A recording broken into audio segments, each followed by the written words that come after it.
হ্যাঁ, অবশ্যই আছে। আসিফ হুজুরকে আমার অনেক ভালো লাগে। আর মিজান আজহারি ভাইয়া ওনাকেও ভালো লাগে। এই ২ জন হুজুরকে আমার অসম্ভব ভালো লাগে। খুলনা থেকে কিছু কাজিন আসছিল, যে কারণে আসলে আমি এখানে সময় দিতে পারি নাই আরকি। আপনি কি খেলতে পছন্দ করেন? মানে ফুটবল নাকি ক্রিকেট? হ্যাঁ, ক্রিকেট খেলতে পছন্দ করি। এখন যেহেতু সামনে ঈদ, আমাদের ঈদের সময় তো একটু কাজ নিয়ে বেশি ব্যস্ততা থাকে। নাটক আছে আর সিরিয়াল আছে। আর আমার একটা ওয়েব চলছে, ওইটার কিছু শেষ অংশ আছে, ওইটা নিয়েই ব্যস্ত আছি। আমি হুজুর টাইপের ছেলে পছন্দ করি। হুজুর যে ভালোবাসবে সে তো অবশ্যই মেনে নিবে। আসলে পোশাকে তো একটা মানুষকে বিচার করা যায় না। মেন্টালিটি আসলে দেখতে হয়। যখন সে আমার লাইফে আসবে, তখন আমি তার সাথে যখন আমার বিয়ে হবে, তখন সে যেভাবে চাবে আমি ওইভাবেই তার মতো করে থাকবো। আর পোশাকটা যেটা হচ্ছে যে, আমি যেহেতু মিডিয়াতে কাজ করি, আমার তো সব ধরনের পোশাকই পরতে হয়। এটা তো আমার প্রফেশনের জন্য। আমি তো আর ইচ্ছা করে পরছি না। যেহেতু হুজুর হ্যাঁ, অবশ্যই আছে। আসিফ হুজুরকে আমার অনেক ভালো লাগে।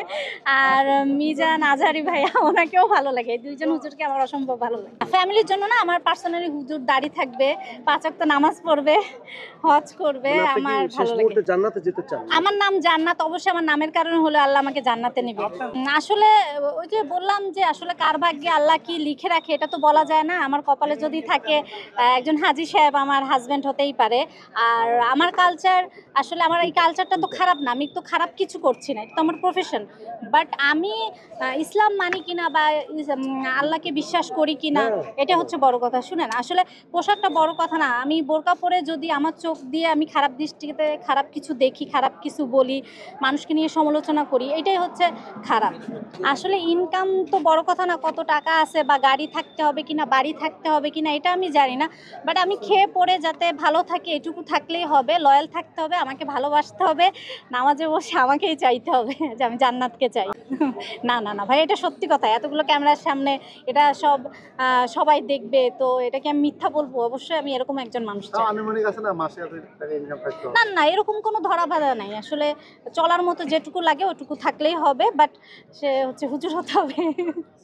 আসলে ইসলাম তো আসলে দুইটা তো, মানে ইসলামের সাথে তো আর এটা হয় না। যেহেতু এটা কাজ, এটা তো আমার প্রফেশন। আর ধর্মটাই তো ইসলাম, এটা নিয়েই তো আমার চলতে হবে আর কি। কথা হচ্ছে বিয়ের পরে হাজবেন্ড যেটা বলে আসলে ওইটাই তো শোনা উচিত আমার মনে হয়। তা আমি যদি আমার মনের মতো হাজবেন্ড পাই, সে যদি আমাকে ওইভাবে ভালোবাসে, অবশ্যই আমি তার কথা শুনবো। এখনকার মেয়েরা তো এইভাবে বিয়ের আগে সবাই বলে, পরে জামাইকেই ছেড়ে চলে যায়। যেমন আমরা দেখলাম বর্ষা চৌধুরী আকাশ নিবিড়কে ছেড়ে চলে গেল। সাংবাদিক আকাশ নিবিড়কে চেনেন আপনি? অবশ্যই চিনি। সে একটু আগে তার সাথে আমার হাই হ্যালো হয়েছে। তাকে চেনে না কে? সে খুবই একজন ভালো সাংবাদিক। সেলিব্রিটি সাংবাদিক। হ্যাঁ। আপু একটু আমরা খেলায় আসি, আপনি কোন দলকে সাপোর্ট করছেন? আমি আসলে কি, এখানে যারা খেলছে প্রত্যেকটাই মানে সহপাঠী, মানে কেউ ফ্রেন্ড, কেউ ভাইয়া, সিনিয়র ডিরেক্টর।